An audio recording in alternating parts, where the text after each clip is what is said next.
Hello student, आज हम class 8 की मैथ्स की जो वर्कशीट है, वर्कशीट नंबर 3, उसको डिस्कस करेंगे। तो ये स्टार्ट करते हैं अपने इस वीडियो को।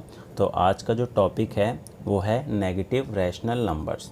तो आज के इस वीडियो में हम देखेंगे कि नेगेटिव रैशनल नंबर क्या होते हैं। तो आइए देखते हैं। हमें यहाँ पर कुछ स्टेटमेंट दे रखी है और उसको मैथमेटिकली फॉर्म में रिप्रेजेंट किया हुआ है। तो पहले वो स्टेटमेंट पढ़ लेते हैं। तो फर्स्ट स्टेटमेंट बोला है, Isha withdraw ₹1500 from the bank. तो ईशा ने 1500 रुपये बैंक से निकाले हैं। ठीक है, अगर बैंक से निकाले हैं तो उसको मैथमेटिकली किस फॉर्म में रिप्रेजेंट करेंगे? -1500, क्योंकि उसके अकाउंट से 1500 रुपये क्या हो गए? कम हो गए हैं। ठीक है, तो इसको हमने माइनस में रिप्रेजेंट किया है। अगली स्टेटमेंट है, petroleum reserve are 123/5 kilometre below the sea level. ठीक है, अब पेट्रोलियम रिज़र्व जो है वो इतने किलोमीटर सी लेवल के बिलो है, मतलब नीचे है। ठीक है, तो इसको भी हम किससे रिप्रेजेंट करेंगे? माइनस से। अगला देखते हैं, थर्ड स्टेटमेंट है हमारे पास, दीक्षास 1/4 rupees fail into the drain. तो दीक्षा के जो 1/4 रुपीज़ थे वो नाली में गिर गए हैं। ठीक है, तो अब उसके पास तो ये कम हो गए हैं, तो उसको भी हम रिप्रेजेंट करेंगे नेगेटिव से, क्योंकि उसको लॉस हो रहा है। अगली स्टेटमेंट है, नेक्स्ट स्टेटमेंट देखते हैं। नेक्स्ट स्टेटमेंट में हमें बोला गया है, my motor bike is parked second floor below in the shopping mall. Shopping mall से 2 फ्लोर नीचे जो है वो बाइक पार्क हुई है। ठीक है, तो ये भी हम किससे रिप्रेजेंट करेंगे? -2। ठीक है, नेक्स्ट देखते हैं। नेक्स्ट स्टेटमेंट है, temperature of Ladakh is 16 degree less than 0। ठीक है, जो लद्दाख का टेम्परेचर है वो कितना है? 0 से 16 डिग्री कम है। तो ये भी किससे रिप्रेजेंट करेंगे? माइनस से। ठीक है, अभी हमने जो स्टेटमेंट पढ़ी है उससे हमें ये पता लगता है कि जो रैशनल नंबर है वो होल नंबर भी हो सकता है, फ्रैक्शन भी हो सकता है, और पॉजिटिव और नेगेटिव भी हो सकता है। तो इसको अच्छी तरीके से समझते हैं। तो रैशनल नंबर को और अच्छी तरीके से समझते हैं। तो रैशनल नंबर हमें पता है कि वो कौन से नंबर होते हैं जिसको हम P/Q की फॉर्म में लिख सकते हैं, और Q जो है वो 0 नहीं होना चाहिए। ठीक है, तो P/Q की फॉर्म में जो भी नंबर होंगे वो हमारे रैशनल नंबर होते हैं। अब हमारे पास जो नंबर है, जैसे अगर मैं सिर्फ 2 लूँ, ठीक है, अब क्या 2 हमारा रैशनल नंबर है? हाँ, 2 हमारा रैशनल नंबर है। क्यों? क्योंकि इसके अपॉन में क्या है? 1 है। हर नंबर के अपॉन में 1 होता है, तो ये P/Q की फॉर्म हो गई है। ठीक है, ये किसकी फॉर्म हो गई? P/Q की। तो 2 क्या है? हमारा रैशनल नंबर है। ठीक है, इसी तरीके से अगर मैं -2 भी लेता हूँ तो वो भी क्या होगा? रैशनल नंबर होगा, क्योंकि वो भी P/Q की फॉर्म में है। ठीक है, अब जैसे 5/7 हो गया, माइनस का 8/9 हो गया, 3/5 हो गया, ये सारे हमारे कौन से नंबर हैं? रैशनल नंबर हैं। ठीक है, तो हमें ये याद रखना है कि जो रैशनल नंबर है वो हमारे होल नंबर भी हो सकते हैं, ठीक है, इंटीजर्स भी हो सकते हैं, और नेगेटिव भी हो सकते हैं, और पॉजिटिव भी हो सकते हैं। अब देखते हैं कि अगर हमें रैशनल नंबर के बीच में कंपैरिजन करना हो तो किस तरीके से करें। तो अब हम देखते हैं कि अगर हमें 2 रैशनल नंबर के बीच में कंपैरिजन करना हो कि कौन सा बड़ा है कौन सा छोटा है, अब वो देखते हैं। अब मैं यहाँ पर 2 नंबर लेता हूँ, एक मैंने लिया 2 और एक ले लिया मैंने 3।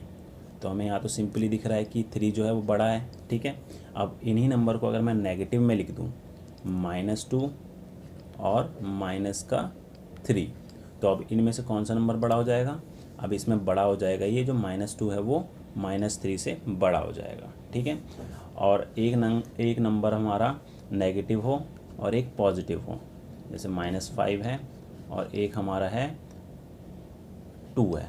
ठीक है, तो इनमें से कौन सा बड़ा होगा? अब जो भी नंबर हमारा दोनों में से प्लस में होगा, ठीक है, पॉजिटिव होगा, वो हमेशा बड़ा होगा। ठीक है, तो 2 जो है -5 से बड़ा है। तो अगर मैं अब बोलूं कि यहाँ पर एक नंबर है -5/7 और दूसरा नंबर जो है वो है 5/-7। ठीक है, तो अब इन दोनों को कंपेयर करना है। तो यहाँ पर जो माइनस है वो 5 के साथ लगा हुआ है, और यहाँ पर जो माइनस है 7 के साथ लगा हुआ है। ठीक है, लेकिन यहाँ भी 5/7 है, यहाँ भी 5/7 है। तो अब इन दोनों में अगर मैं कंपेयर करूँ तो क्या आएगा सिंबल? तो ये आएगा यहाँ पर इक्वल का। ठीक है, क्योंकि इसमें कोई मैटर नहीं करता माइनस हमारा ऊपर हो या नीचे हो, वो 1 टाइम ही काउंट होगा। ठीक है, तो इस टाइप से अगर आपको दिया होगा कंपैरिजन तो आप यहाँ पर इक्वल का साइन लगाएंगे। ठीक है, तो अब आगे देखते हैं अपनी वर्कशीट को। तो अब आगे देखते हैं। तो अभी हमने जो देखा है कि उसमें ये पता लगा है कि जो रैशनल नंबर है वो होल नंबर भी हो सकते हैं, फ्रैक्शन भी हो सकते हैं, नेगेटिव भी हो सकते हैं और पॉजिटिव भी हो सकते हैं। ठीक है। और यहाँ पर हमें एक और चीज़ याद रखनी है, जो ज़ीरो होता है वो नेगेटिव होता है या पॉजिटिव होता है। तो यहाँ पर है a rational number which is neither positive nor negative.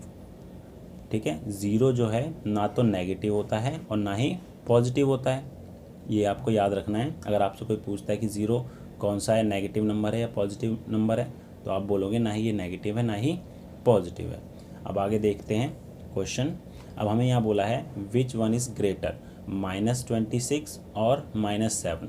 अभी आपको बताया है कि नेगेटिव में क्या होता है, जितनी वैल्यू उसकी बढ़ती जाती है वो उतना ही छोटा होता जाता है। ठीक है। तो माइनस का जो 26 है और माइनस का जो 7 है, इन दोनों में से कौन सा छोटा होगा और कौन सा बड़ा होगा, तो माइनस का 7 जो है वो बड़ा होगा। ठीक है। तो ये इसका आंसर हो जाएगा। अब आगे देखते हैं। Rational number is negative when numerator and denominator contain opposite sign, plus और माइनस। एग्जाम्पल -5/7 और 2/-3।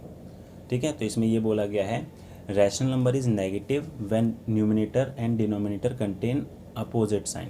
अब रैशनल नंबर नेगेटिव कब बोला जाएगा, जब या तो न्यूमिनेटर में माइनस का साइन लगा हो या डिनोमिनेटर में लगा हो। ठीक है। दोनों में से अगर कहीं पे भी लगा हुआ है तो वो नेगेटिव रैशनल नंबर में काउंट होगा। अब आगे देखते हैं। नेक्स्ट देखते हैं। नेक्स्ट हमें बोला है compare rational number which is greater, -5/7 और 7/-5। ठीक है। तो यहाँ पर आगे बोला है both will be the same, because यहाँ पर ये क्वेश्चन जो है वो रॉन्ग दिया गया है। ठीक है। यहाँ पर क्वेश्चन हमें क्या पूछा जाना चाहिए था, -5/7 और 5/-7। ठीक है। तो इसमें ये पूछा गया इन दोनों में से कौन सा बड़ा है। ठीक है। तो आगे इसने बोला है कि दोनों ही सेम है। तो अगर यहाँ पर ऊपर 7 है और नीचे 5 है और यहाँ पर 5 है, यहाँ से 7 है, तो ये दोनों सेम तो हो नहीं सकते। तो यहाँ पर ये रॉन्ग था। ठीक है। तो इसको अगर मैं करेक्ट करूँ तो हमारा क्वेश्चन ये बनेगा कि -5/7 और 5/-7 में कौन सा बड़ा है। ठीक है। तो अगर मैं अभी कंपेयर करूँ, दोनों में माइनस का साइन भी है, दोनों 5/7 है। तो अभी आपको बताया था कि अगर आपके नंबर फ्रैक्शन नंबर सेम दे रखा हो और साइन भी सेम हो, ऊपर हो या नीचे हो, उससे कोई मैटर नहीं करता, तो दोनों नंबर क्या होंगे, वो इक्वल होंगे। ठीक है। तो हम क्या लिख सकते हैं, -5/7 इक्वल टू 5/-7। अब देखते हैं कुछ क्वेश्चन हमें यहाँ पर दिए गए हैं जिसको हमें कंपेयर करना है। तो आइए स्टार्ट करते हैं। तो फर्स्ट जो है इसमें बोला है कि -2/3 और 2/-3। ठीक है। तो दोनों फ्रैक्शन भी सेम ही है, 2/3 है, लेकिन यहाँ पर न्यूमिनेटर में माइनस है, यहाँ पर डिनोमिनेटर में माइनस है। ठीक है। तो अब क्या होगा, ये दोनों इक्वल होंगे। ठीक है। अभी आपको बताया है माइनस दोनों में से अगर ऊपर हो या नीचे हो कोई फ़र्क नहीं पड़ता है, दोनों इक्वली काउंट होंगे। तो पहले वाले में आ जाएगा हमारा इक्वल का साइन। नेक्स्ट देखते हैं। नेक्स्ट है हमारा 0/100 और 10/100। ठीक है। तो आपको दिख ही रहा होगा यहाँ पर क्या 0 है, यहाँ पर 10 है और दोनों का डिनोमिनेटर तो सेम ही है। तो कौन सा नंबर बड़ा हो जाएगा, 10/100। अगला देखते हैं थर्ड है हमारे पास -2 और -1। तो अभी आपको यहाँ ये भी समझाया गया था कि जितनी वैल्यू नेगेटिव में बढ़ती जाएगी वो उतनी ही कम होती जाएगी। तो -1 जो है वो बड़ा हो जाएगा -2 से। नेक्स्ट देखते हैं फोर्थ पार्ट इसका, -56 और 2। अब यहाँ पर एक पॉजिटिव है एक नेगेटिव है। ठीक है। नेगेटिव चाहे कोई भी नंबर आपका लिखा हो वो पॉजिटिव से हमेशा छोटा ही रहेगा। तो ये आएगा हमारा -56 इज़ लेस देन 2, तो 2 बड़ा होगा। अगला देखते हैं फिफ्थ पार्ट में -5/9 और 5/-9। तो दोनों में कौन सा बड़ा है, तो दोनों ही सेम होंगे।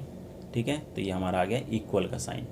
अगला देखते हैं सिक्स्थ पार्ट में हमारा है 27/7 और 6/7। अब दोनों में से कौन सा बड़ा है, अब देखिए दोनों के डिनोमिनेटर में तो 7 है। ठीक है। और ऊपर क्या है, दोनों पॉजिटिव है और कौन सा बड़ा है, 27 बड़ा है। तो ये वाला सिंबल आ जाएगा हमारा। ठीक है। 27/7 बड़ा है। अगला है 21/8 मतलब 21/8 और 3/8, दोनों पॉजिटिव है, दोनों का डिनोमिनेटर भी सेम है। तो ये हो जाएगा बड़ा हमारा 21/8। 8th पार्ट देखते हैं। 25/4 और 3/4, यहाँ भी हमें डिनोमिनेटर सेम दे रखा है और ऊपर वाले दोनों नंबर पॉजिटिव हैं, तो कौन सा बड़ा हो जाएगा? 25/4। तो ये थी आज की मैथ्स की वर्कशीट। उम्मीद है आपको हमारा ये टॉपिक समझ में आ गया होगा।